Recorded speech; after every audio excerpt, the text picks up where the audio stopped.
পরিষ্কার করে বলে দেওয়া দরকার। এনসিপির কেন্দ্রীয় নেতৃবৃন্দ শুধুমাত্র এনসিপির নন, তারা সারা বাংলাদেশের।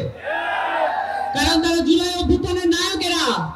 তাদের ডাকে বাংলাদেশের সকল মানুষ, জাতি, ধর্ম, বর্ণ, নিজেদের পরিচয় এবং দল ভুলে গিয়ে বাংলাদেশের গণ অভ্যুত্থানে অংশগ্রহণ করেছিল।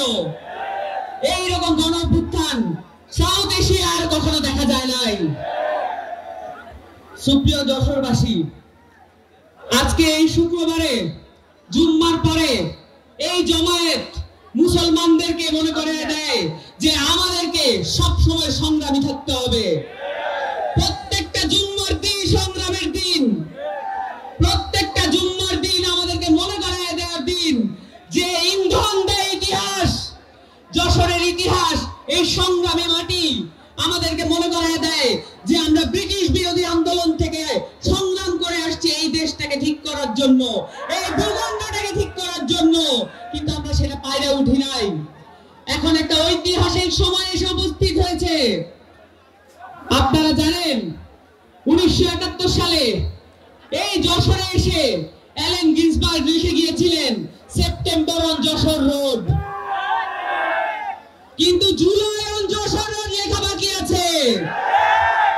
আমাদেরকে সেটা লিখতে হবে।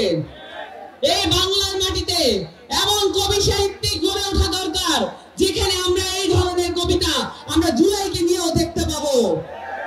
এই ধরনের শিল্পী গড়ে ওঠা দরকার যারা বাংলাদেশকে মনে রেখে কোন ভারতীয় হিন্দুত্ববাদী আখড়াকে মনে না রেখে বাংলাদেশকে মনে রেখে শিল্প রচনা করবে।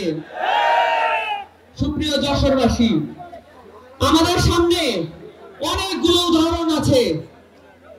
আমরা কিছুদিন আগে মহররম পালন করেছি। গত বছরের মহররম আর এই বছরের মহররমের মধ্যে অনেক পার্থক্য ছিল, কিন্তু একটা জিনিস মিল ছিল যে আমরা আমাদের শতবহ গাথা এখন ভুলে যাই নাই। আমাদের মায়েরা নামাজ পড়তে পড়তে চোখের পানি ফেলেছিল এই দেশটাকে হাসিনার কাছ থেকে মুক্ত করতে, সেই চোখের পানির বদলা এখনো নেওয়া হয় নাই। কারণ আমরা এখন রাষ্ট্রটা গঠন করতে পারছি, আমাদের রাষ্ট্রটা গঠন করতে হবে। চাঁদাবাজ কি এই যশোরে আছে? সন্ত্রাসী কি এই যশোরে আছে? দখলদার কি এই যশোরে আছে?